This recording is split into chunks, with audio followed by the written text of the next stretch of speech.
Hey, gorgeous. Welcome to the 5th season of the Hormone P.U.Z.Z.L.E Podcast. I'm your host, Dr. Kayla Smith, a holistic and integrative doctor specializing in fertility and hormone health. If you're looking for insights into hormones, fertility, and all things related, you've come to the right place. Tune in weekly as we record amazing experts in the field of women's health, breaking down those hormone walls, nerding out on nutrition, and having way too much fun. Whether you're beginning your journey or you've been struggling for years, we're going to finally put those pieces of your hormone puzzle back together so that you can get and stay pregnant if that's your goal, as well as eliminate all your hormone-related symptoms for good. Are you ready? This season, we're focusing closely on fertility and hormone health with an amazing lineup of expert guests sharing groundbreaking knowledge, bringing you stories and advice that will support you in your journey. We're here to lift your spirits, give you a virtual hug, inspiration, empower you, and we want you to take charge of your fertility and your health. Thank you all so much for tuning in and being amazing listeners. So now, let's get started on your road to transformation. Let's start putting those pieces of your hormone puzzle back together one step at a time. On today's show, we have Jaclyn Downs. She's a functional nutrigenomics consultant that has a passion for fertility optimization and reproductive wellness. She's the author of the book, Enhancing Fertility Through Functional Medicine. Her book discusses common but lesser known root causes of inflammation with topics on oxalates, mold toxicity, iron dysregulation, phase 2 liver detox pathways, and covers the genetics related to these topics. Through the use of functional lab testing, detailed health history, symptoms, genetics, environment, and epigenetic influences, she works with fertility practitioners and clients to give them insight and tools to better determine the root cause of their fertility challenges. She is also certified in functional genomic analysis and offers personalized nutrigenomic interpretations. Additionally, Jaclyn has a Bachelor of Science degree in psychology from Drexel University and a master's degree in holistic nutrition and certifications as a health coach, doula, and a yoga instructor. She can be contacted through her website at jaclyndowns.com, and that's Jaclyn Downs.com. And you can contact her through email at info@JaclynDowns or on Instagram at Functional Fertility Solutions. On today's show, we're going to talk about navigating the impact of your genetics on your fertility journey. Now, let's welcome Jaclyn to the podcast. Hey, Jaclyn, welcome to the podcast. Hi, Kayla. Thanks so much for having me. Yeah, I'm super excited to talk about this, something I personally am very interested in, so I know my audience will be too. So before we kind of get into our topic for today, I would love to hear just a little bit more about you, if you can share your story and tell us how you got into this work and why are you so passionate about it? My dad was a nutritional biochemist, so I always had an inkling of nutrition and how important it is for health and for solving your health concerns. And then I became really disillusioned with the whole USDA food pyramid, food lobbying and all that. So I actually got a psychology degree, and then I fell into birth work. I became a doula because I read a book called Immaculate Deception. And it really just, I never considered myself much of an advocate for anything. And I say this in my book until I read this book. And then I was like, I have to help women have empowered births. And so I became a doula. And then I actually moved back home to Lancaster, Pennsylvania. I was in San Diego at the time, to work with a home birth midwife and attend births primarily with the plain community. And while I was working with her, I realized like how common fertility challenges were, but I was in my 20s, like nobody was talking about it. None of my friends were even thinking about having babies at the time. And so that was sort of the little peak that I got into fertility challenges. And then, so I coupled that with my interest in nutrition and, got my master's degree. And then I started working for a naturopath researching MTHFR about 8 or 10 years ago. And it's funny because it was just MTHFR, whereas that quickly turned into the whole methylation pathway and all the genes there, and then how that pathway is interacting with this pathway and that pathway. And so then I ended up giving a talk at my local hospital called MTHFR as a gateway gene. And then I was like, I'm going to turn this into an ebook. And then I was like, wait, let me turn this into a book. And then, well, wait, let me take all of my previous experience with nutrition and with pregnancy and fertility. And I rolled it all into a book, and the academic publisher, Taylor and Francis, picked it up.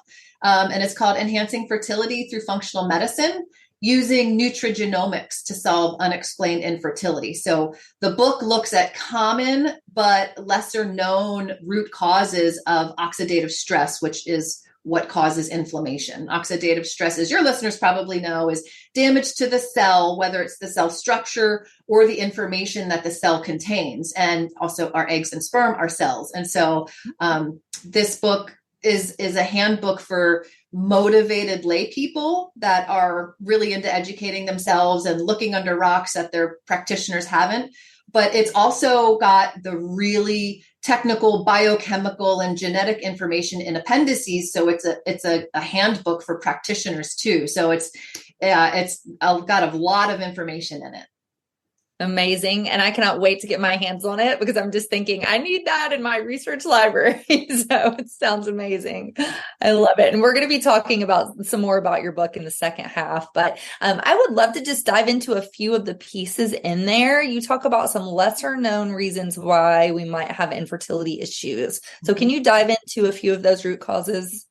Yes, absolutely. So thankfully, there are a growing number of practitioners that investigate why the hormones are out of balance. The hormones are merely the messengers.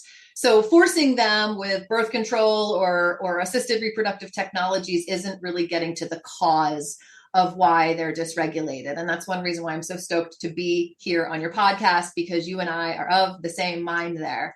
So the biggest factor that people are not addressing is what is called oxidative stress. And like I said, that's damage to the cells, and then that cascades into the tissues and systems.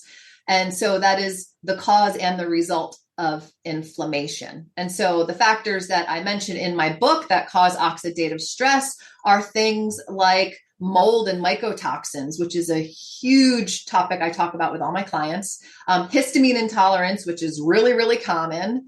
And every time I post something on histamine intolerance, it seems to get the most traction, whether it's in the fertility community or not. A lot of people seem to have issues with that. And there's genes related to that too. Improper fatty acid utilization. I have another chapter on fat utilization.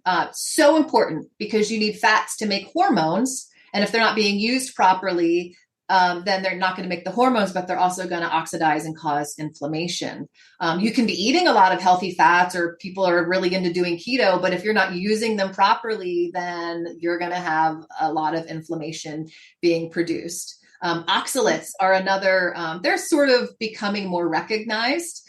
So they rob the body of sulfur that's needed for hormone health, and they can cause a lot of inflammation. And the biggest factors I most commonly see are toxins or wrenches in the detoxification pathway, so the inability to clear toxins, but also inadequate antioxidant levels. And so we need the antioxidants to put out that inflammatory fire. And genetic predisposition plays a part in all of this. Sometimes a small part, sometimes a really significant part if there's a lot of genetic variance in multiple pathways. So I have chapters on each of these topics and more. Gotcha. And, we talk about here a lot, and I wanted to dive in a little bit more because you are the expert on genetics, as far as it's our genes are kind of the gun, but then our environment, how we live our life kind of loads that gun, and it's what turns those genes on or off. So how much do genetics affect fertility versus how we live our life, our epigenetics? So yes, that is a really common saying, and I find it to be true. So you can have genetic variants, but just because you have them does not mean that they're expressing. And your genes can impact your fertility to a greater degree if you burden your antioxidant and detoxification pathways, and you live a life that causes your quote unquote bad genes to express. However, if you have multiple genes within multiple pathways, like I said, this is what's called a polygenic risk score. I don't recommend only testing for isolated genes like MTHFR, and we can talk about that. But when I do genetic interpretations for my clients, I explain how just think of it like a scale. And each genetic variant, so one gene can have dozens, if not hundreds of SNPs, which are like little variants. And so each one of those can be a marble that can be placed on one side of a scale or another to be problematic or to be pretty benign. Your genetics absolutely can impact your fertility, but it's more of what are you doing or exposed to that could be causing your genes to actually express in a negative way. Gotcha. And so let's talk a little bit more about testing. And you say that we should not just be testing for MTHFR, which I think a lot of practitioners know. That's why I love you called your talk MTHFR is the gateway because it is so true. So talk to me about that. What testing might we want to look for if we're going to see if we have some of these SNPs? Okay, so no gene works in isolation unless you're looking at a true genetic mutation for something like muscular dystrophy. So I really like to run genomic testing that looks at the whole genome rather than just for isolated genes. And it's a lot cheaper too, because there's genes that affect genes upstream and downstream. So again, they don't work in isolation. And so what I would recommend looking for is first off, lots and lots of genes in the genome. And then also it's not so much, 50% of it's about the test, but 50% of it's about the interpretation. I have so many clients coming to me saying, well, I did this through this service. Can you help me make sense of it? It's just like, I don't know what all this means. And this is telling me to take this form of this supplement, but then 10 pages later, it's telling me not to take this supplement. And I don't know how to make sense of it. So people get analysis paralysis.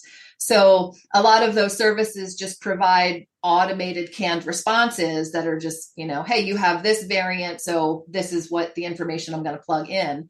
And so, like I said, they're chock full of contradictory recommendations, or they're just really generic, meaning they tell you to avoid toxins and eat more vegetables. And it's like everybody can benefit from doing that. So you don't need I don't know, however many, how much money it costs report to tell you that. So I personally use and love one that my colleague created for practitioners called Your Functional Genomics.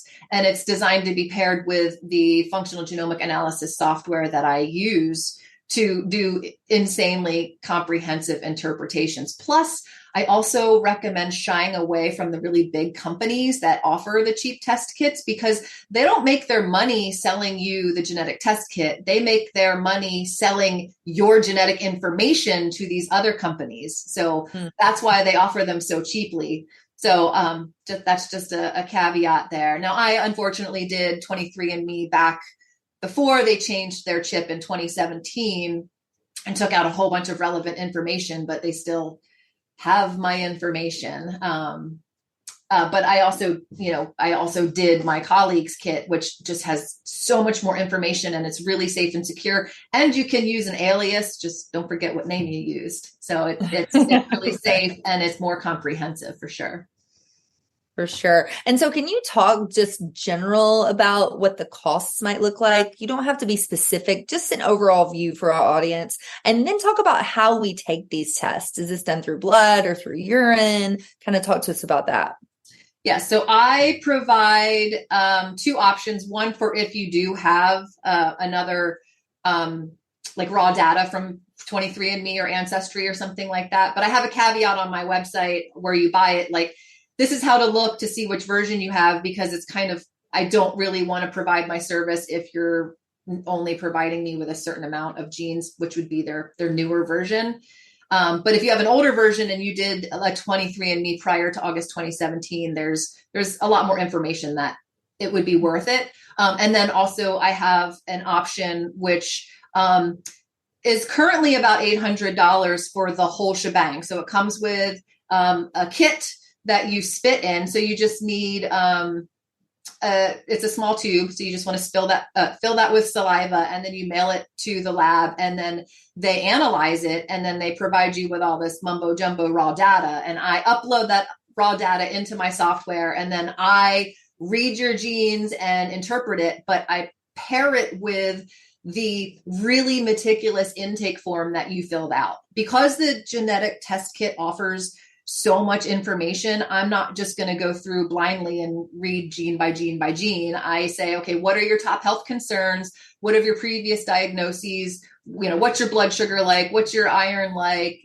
How are your poops? How are your periods? All that kind of stuff. So I can know where in that software I want to focus for you, where your weakest links might be. And then I provide you a typed up summary, which is probably about 40 pages, give or take 10 pages. And then I go through and record a video of me going through those 40 pages, showing you where your genetic variants are and what they mean. And the most important thing, very actionable steps that you can take to support or help to compensate for any genetic variants you might have, or to prevent them from expressing in the future. Gotcha. And so what are some of the things that you find on, if you just want to think about like a one patient or client story that had fertility issues, can you talk about that in layman's terms? Like, what are some of the snips that you might find that you'll say, yes, that's why you're having fertility issues, because I see this? The most common ones I see are issues with bile flow, production and flow, and fatty acid utilization. So that's the one. And then another is with antioxidant and detoxification pathways. So they're separate, but they're interrelated, because if your detox pathways aren't working, your body is going to be burning through more antioxidants to try and deal with that toxicity. And so that, plus it's really, really important, because we want to make sure that you are detoxifying well, because it is absolutely documented in studies that these toxins pass in utero and through breast milk. And so not only are you optimizing your health and detox pathways, but you're also optimizing the potential for your future child to not be laden with all these toxins that we are passing on to them. There is a talk and a documentary called 10 Americans, where they took the cord blood of 10 brand new first breath, just born babies, and they tested the cord blood, and they found hundreds of toxins, including flame retardants and Teflon and stuff like that. And then mycotoxins as well. Mold's a big issue, and those pass. So it's really important, I feel, to get rid of those things before conceiving. So and knowing your genes can sort of really show you where you can support your genetic weaknesses to make sure that you're optimizing those pathways. Gotcha. And so this would be similar for what you find in our male partners. So are you seeing the short chain fatty acids and the bile flow production is what's causing some male fertility issues, or do you see different things for the males? It's pretty common for males and females for the bile stuff and the antioxidant and detoxification. And the sperm definitely are way more, they take the first hit of any kind of like toxin or less than optimal antioxidant status. And so we're built pretty much the same. We have all the same hormones. It's just they're in different levels, and our bodies and our cells are very much the same. And so we just want to make our cells as healthy as possible. And that rings true for whether you're male or female. For sure. And I love that you pointed out too, that, this affects our future children. So getting this, getting genetic testing and making sure that you are optimal will help that future child as well. 100%. Yeah. Yes. And future generations too. It's not just your offspring, it's their offspring as well. For sure, for sure. And then I know this is individualized for every person, but can you briefly talk about, so say we find issues with bowel flow, we find issues with our detox pathways, what protocol can we expect? Is this nutrients, supplements, lifestyle, all three? Or can you just generally give us an idea of what that might look like? Yes, it's very individualized, but there are some things that will be beneficial for just enhancing bile flow in overall. And a couple of my favorite things are bitter herbs. You can get digestive bitters. And then my favorite supplement across the board for so many people, for so many reasons, not just for fertility, is called phosphatidylcholine. Now, a lot of people have heard of choline or are starting to hear about choline. Super essential. It does so much. So it's really important for fertility and for the first trimester when the baby's nervous system and brain are forming and growing. But it also helps to drive the methylation pathway and is a primary component of bile. Our bile mostly is made up of phosphatidylcholine. So supporting with, I prefer liposomal, phosphatidylcholine can really help your bile to flow, which is important because your bile helps your body to use your fats, which are needed to make hormones. Your bile is going to help the toxins move from the liver and be escorted into the gut to be excreted from the body. And also you need proper fat utilization from your bile in order to absorb your fat soluble vitamins, A, D, E, and K. So maybe you're deficient or low in vitamin D because your bile is not flowing. Same with K. I see that a lot. There's vitamin K deficiency and it's because the bile is not flowing. So I love that you point that out. Yes. Amazing. Yep. So bitters and phosphatidylcholine would be my two go-tos. Now, if you've had your gallbladder removed, I recommend something like ox bile or TUDCA supplements indefinitely for almost every meal you have for the rest of your life. I don't necessarily recommend those long-term if you do have a gallbladder. I recommend them short-term to sort of jumpstart the process and, cleaning things out and getting your bile flowing. But hopefully that's not something that you need in the long term, because I would rather support your body to make it than to be taking it. For sure. I love that. Well, we're going to take a short break. We're going to hear a word from our sponsors. We're going to come back. We're going to talk practical tips for optimizing our genes, and we're going to do a little demonstration on your testing. So we'll be right back. Hey y'all, it's Dr. Kayla here. I hope you are loving this episode as much as I am. We will be back shortly, but first, let's hear a word from our amazing sponsor. Trust me, it's something you'll definitely want to hear, especially if you're passionate about fertility and hormone health. Did you know we have our exclusive herbal tea crafted especially for fertility, hormones, and reproductive health? This isn't just any tea. It's a nurturing blend of 5 potent herbs, each chosen for their unique ability to support fertility and hormone balance. Imagine the benefits of red raspberry, nettles, calming chamomile, antioxidant-rich green tea, white peony, and the delightful rooibos vanilla, all in one soothing cup. This delicious, nutritious tea is perfect for starting your morning or relaxing in the evening. So why wait? Head on over to our website, www.hormonepuzzlesociety.com/fertility-tea to support your fertility journey in the most natural and enjoyable way. Now let's get back to our insightful episode and continue our hormone puzzle journey together. Hey, Jaclyn, welcome back. Thanks. So let's talk practical tips. Now we're talking just in general. What do we need to be doing to optimize our fertility? What's your top 5 things? So I believe that the more that I learn and the more biochemical and genetic it gets, it really comes back to the basic things that everybody can do to optimize their health and fertility and their hormones, regardless of what their genes and their genetic profile are. So the top one is, in my opinion, to make sure you're pooping every single day, at least one a day at the minimum. And I have a whole chapter on this topic as far as like lifestyle things you can do regardless of your genes. So ideally, your poops should have healthy characteristics. solid, well-formed, easy to pass, and not float. I've talked about this on Instagram a few times.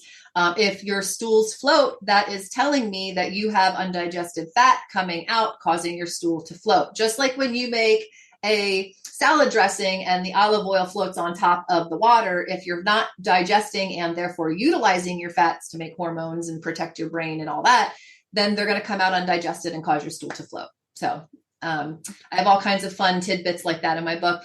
So that's the top one, is to make sure you're pooping every day. The next would be to avoid the toxins that we are bombarded with, so that there are less that your body has to process, less to burden your hormone and detoxification pathways, less to pass on to your baby. So you can avoid toxins. Just think of your air, your water, and your food, your environment. So buying organic and minimally processed. Make sure you have good water filtration, and make sure that the air you breathe is clean and clear of mycotoxins, mold, VOCs, all the environmental toxins. I used to say when I was teaching yoga about, really the importance of breath is that we can go weeks without food and days without water, but we can only go a few minutes without air. And that's how important air is. And so we should be breathing the cleanest air that we can. So that's my second tip. My third would be, as we talked about, make sure your bile is flowing. And actually that's going to help you to poop every day. So those go hand in hand. Anytime somebody says they're dealing with constipation, I think it's a bile flow issue is involved somehow. So you can make your, support your bile with bitter greens, like arugula is a great one. Bitter herbs, phosphatidylcholine, as we said, addressing mold in the body and the environment, because mold really clogs your bile.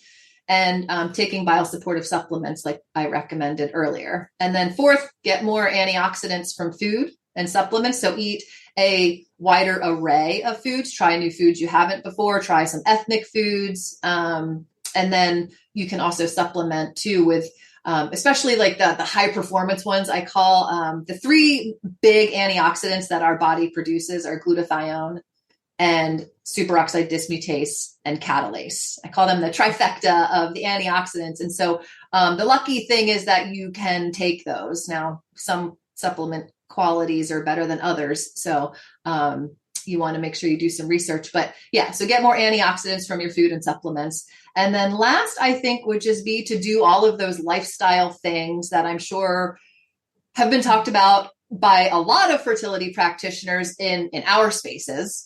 So that's, regardless of what your genes are, optimizing sleep is going to be essential. Protect your boundaries by learning when to say no. That's a really big one as far as stressors go. Move your body every day, but not to excess. And then get outside in the sun every day, preferably if you can barefoot, but, do what you can and for however long you can. So those are, you don't need to know anything about MTHFR and the methylation pathway to know that those things are good for your body. For sure. I love that. And I love that you say go barefoot, because I'm big on habit stacking. So if you can go get in the sun in bare feet, maybe do some breathing exercises, you can stack it all up in 5 or 10 minutes. So I love that. It's amazing. Super easy, inexpensive. Yeah. Exactly. I say all of that stuff is free. So take advantage of it. Yep. I love it. So let's talk about your book a little bit more, enhancing fertility through functional medicine and using nutrigenomics to solve unexplained infertility. And go through some of the markers that we might see if we run some genetic tests with you based on what your book is teaching us. Yeah, the book, a lot of people that have come to me, not necessarily for fertility, but just for genetic interpretation, they have bought my book after I had provided them with their interpretation, because it will give them so much more information and allow them to go deeper and really fill in any gaps. So the chapters that I have in my book are all things that I look at in my genetic report. And that starts with iron dysregulation. So a lot of people think that anemia is the problem with iron, but that's only half of it. Really, improperly used iron can get built up in the body, and if it's not properly used, it's going to oxidize. Just like if you leave an iron rod out on your front lawn, it's going to rust. So iron that's not properly used in our body can oxidize and cause a lot of inflammation. And so I have a whole chapter on that and how to look for that, how to test for that, what to do. And then oxalates, I mentioned a lot of the stuff that I mentioned earlier in the podcast that I have chapters on are all sections in the genetic report. So your predisposition for oxalates and what to do about them, histamine, blood sugar dysregulation, fat utilization. I have a chapter called Eat a Nourishing Diet, not just a healthy diet, because, healthy is just thrown around there like natural is these days. And you really want to make sure you're nourishing the body, just like you nourish the soil when you plant seeds and try and grow something. And so while you can take folate to support an MTHFR variant that everybody's all wild and crazy about, it's not just one nutrient that's going to really do the trick. It's getting the wide variety of phytonutrients and antioxidants and all the flavonoids and all of that good stuff. Let's see. I also have chapters on mold and mycotoxins because that's if you follow functional medicine at all, that's a really hot topic right now. And so I do have a very actionable chapter on how mold affects the body and fertility and how it's cleared through the body. So a lot of practitioners, especially functional medicine practitioners, will say, oh, well, you have mycotoxins, so here, just take glutathione. But as you can see with the charts that I have in my book, glutathione really is only effective for clearing 2 types of mycotoxins. And so that's great if you take glutathione, if that's the type that you have, which are pretty common, but there's a lot more involved. So knowing which specific mycotoxins you have, which would be through a urinary test, can really help you to get precise with how to clear them from the body so they don't pass on to your baby and they don't hijack your hormones and your fertility. So yeah, there's a lot of chapters and there's a lot of stuff that the genetic interpretation looks at. We can look at your whole methylation pathway far beyond MTHFR, certain specific nutrients. So every nutrient has to be transported. It has to be absorbed by the cell through the receptor. It has to be utilized. It has to be metabolized. And so there's genes that affect every step of the process. Your neurotransmitters as well, especially if you're prone to anxiety or insomnia or easy agitation, or if tags on your clothes might be really bothersome for you and they're just really irritating, that could be a glutamate issue. And excess glutamate, in addition to causing anxiety and all that, causes a lot of inflammation. So there's so many clinical pearls. I actually, for a couple of days on Instagram, I was like, hey, just shout out a page number and I bet I can find a clinical pearl from my book. And so people were just like typing in these, and every single page had, sometimes it was hard for me to pick which one, but there's just all these like juicy clinical pearls galore in the book. Amazing. I love it. Oh my goodness. I can't wait. I geek out on stuff like this, so I can't wait to get my hands on this. I'm going to read it cover to cover. Oh my gosh, it's going to be amazing. I love it. Well, Jaclyn, you've been a wealth of knowledge. Thank you so much for being here. Tell everybody, where can we find you? Where can we learn more about working with you? You can find me at my website, which is just jaclyndowns.com, JACLYNDOWNS.com. You can buy my book there. It's right there, front and center on my website. And there's also links to my genomic interpretation services. I'm really, really happy that the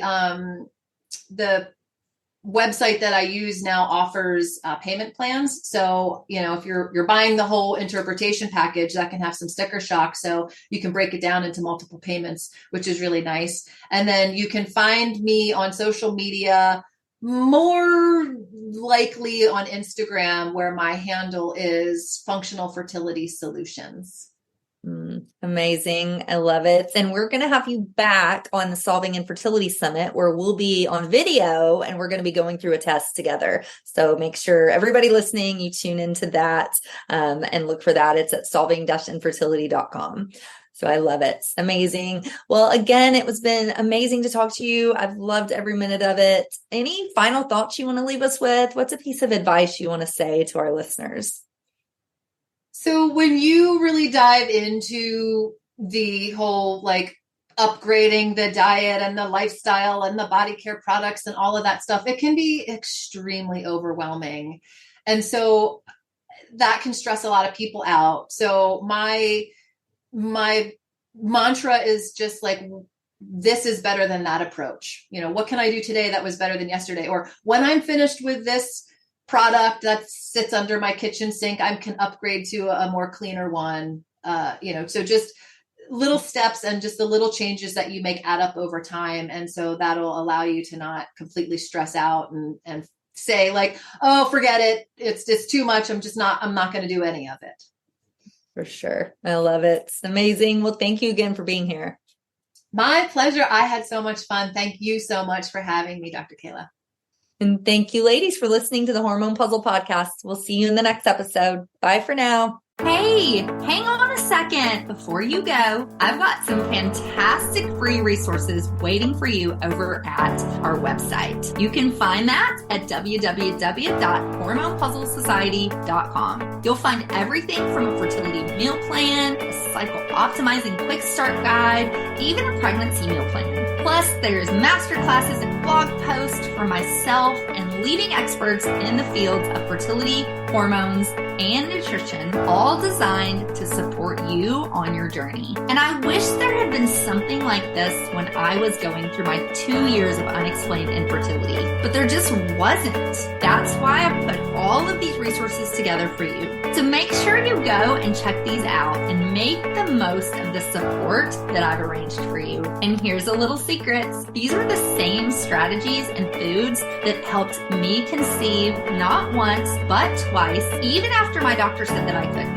So I know that these things work. Make sure that you take advantage of that. And I can't wait for you to be our next success story. Thank you so much for joining me. Remember to visit our website at www.hormonepuzzlesociety.com for the show notes of today's episode. And if you've enjoyed our time together, please subscribe and leave us a review. I so appreciate you and thank you for being a valued listener. See you on the next episode of the Hormone P.U.Z.Z.L E Podcast. Take care and lots of love.